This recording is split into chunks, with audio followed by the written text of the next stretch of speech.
Salut les gars, aujourd'hui nouveau décor, parce que je suis chez ma mère dans le sud de la France. Alors j'ai essayé de recréer un truc avec tout ce qui me passait un peu sous la main, notamment ma vieille PS3.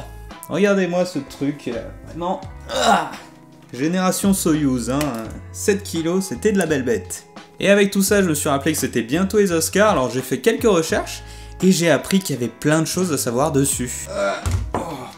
Oh la bête. Notamment, saviez-vous qu'on ne sait pas d'où vient l'appellation Oscar? À la base, c'était les Academy Awards, et officiellement, le premier à l'avoir dit, c'est Walt Disney lors de son discours de remerciement lorsqu'il a reçu son prix pour Les Trois Petits Cochons. Et dans l'histoire de la création du nom, il y a deux versions. La première, c'est celle de Margaret Eric, qui lors d'une cérémonie aurait dit que la statuette ressemblait à son oncle, qui s'appelait Oscar, et la deuxième version désigne en fait Bette Davis qui elle aussi lors d'une cérémonie aurait dit que la statuette ressemblait à son ex-mari qui s'appelait Harmon Oscar Nelson. Bon, mon avis c'est que cette statuette peut vraiment ressembler à n'importe qui. Et comme on parle de la statuette, j'avais jamais vraiment fait gaffe, mais en fait c'est un chevalier qui tient une épée dans ses mains et qui est debout sur une bobine. Et là je me suis dit tout de suite, mais si cette statuette avait été créée aujourd'hui, elle aurait été sur quoi? Un disque dur? Ou alors sur un nuage pour signifier le cloud? Ouais, ça aurait été quand même moins classe. Cette statuette a été créée par Cedric Gibbons, elle fait 34 cm pour 3 kg.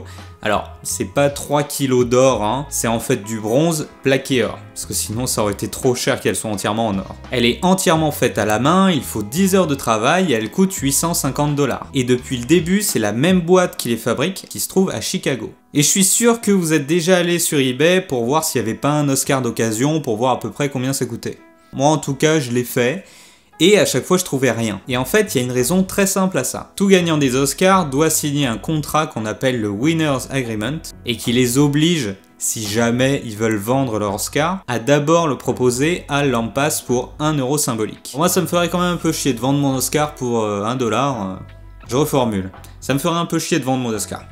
Ah oui, au fait, l'Ampass, je vous en ai pas encore parlé. C'est en fait le nom officiel lors de sa création le 11 mai 1927 par Louis B. Mayer, qui était alors patron de la MGM. Parce que c'est une cérémonie, c'est cool, c'est classe et tout. C'est surtout une association américaine qui est là pour promouvoir le cinéma et préserver le cinéma dans le monde. Bon, surtout américain. L'association compte aujourd'hui plus de 6000 membres, dont un quart des acteurs. Et chaque membre, en fait, a le droit de vote pour élire les films ou les techniciens à la cérémonie. Et pour devenir membre, il faut qu'il y ait au moins 2 membres de l'association qui vous pistonnent. Ou alors que vous receviez un Oscar. Bon, on va pas se mentir, c'est pas trop d'actualité pour nous.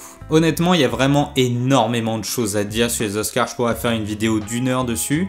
Donc là, je vais plutôt vous faire 3 faits intéressants et puis je ferai sûrement d'autres vidéos. Premier fait intéressant, c'est que lors de la cérémonie en 1993, Neil Jordan a failli ne pas recevoir son Oscar du meilleur scénario pour une raison toute simple, il était aux chiottes. Non, je vous jure, il était aux chiottes, il avait une putain de chiasse. C'est censé être le plus beau jour de ta vie. Et lui, il passait un très mauvais moment en coulisses. Ça m'a vraiment tué quand j'ai vu ça, vraiment. Deuxième fait intéressant, c'est que lors de la cérémonie en l'an 2000, tous les Oscars ont été volés un jour avant la cérémonie. Donc c'est un peu bizarre vu qu'on peut pas vraiment les revendre, vu qu'il n'y a pas vraiment d'Oscars qui circulent à la vente. Et dernier fait que j'ai trouvé, c'est qu'en 1957, Anthony Quinn reçoit l'Oscar du meilleur second rôle pour La vie passionnée de Vincent Van Gogh, alors qu'il n'apparaît que 9 minutes dans le film. Honnêtement, s'il a fait que ça dans l'année, il a vraiment tué le game.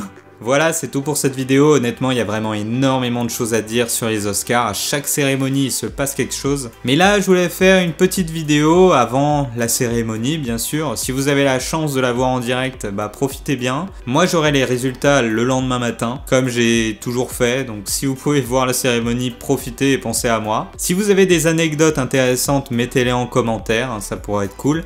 N'oubliez pas le pouce bleu comme toujours. Et moi, je vous dis à la prochaine.